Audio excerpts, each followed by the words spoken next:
You and the other parent can agree to pay for special expenses that do go above and beyond what child support guidelines will cover.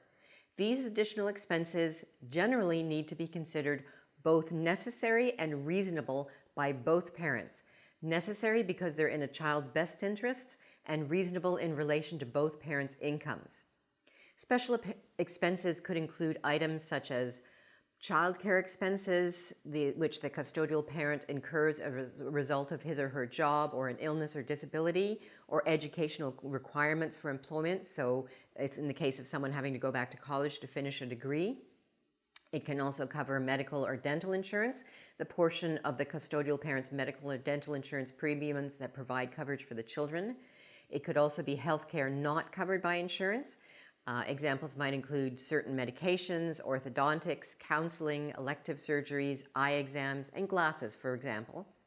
And extracurricular activities, for instance, extra fees for sports, music, arts, and school trips. Could be private schools or tutoring, or post-secondary education. Again, usually this is for a first degree, but it could include a second master's level degree. If both parents agree that additional expenses are both reasonable and necessary, then they'll usually contribute to them in proportion to their incomes.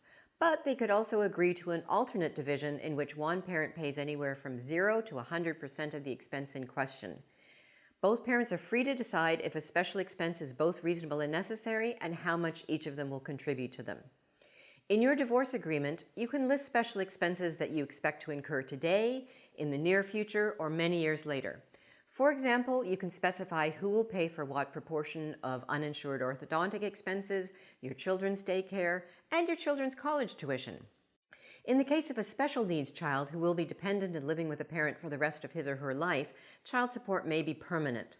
This is a complicated situation, so make sure you get good legal and financial advice before finalizing your divorce agreement if you have a special needs child.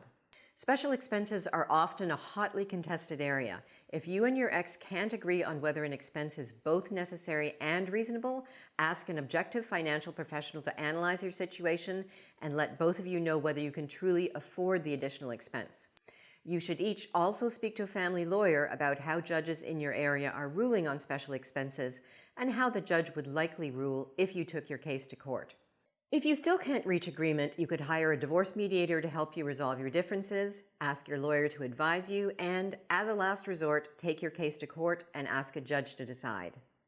Going through separation or divorce can be very difficult for both you and your children. We hope this video has provided some information you can use when you meet with your divorce lawyer to discuss your situation. To learn more about child support, please go to divorcemag.com/child-support. You'll find resources as well as information there.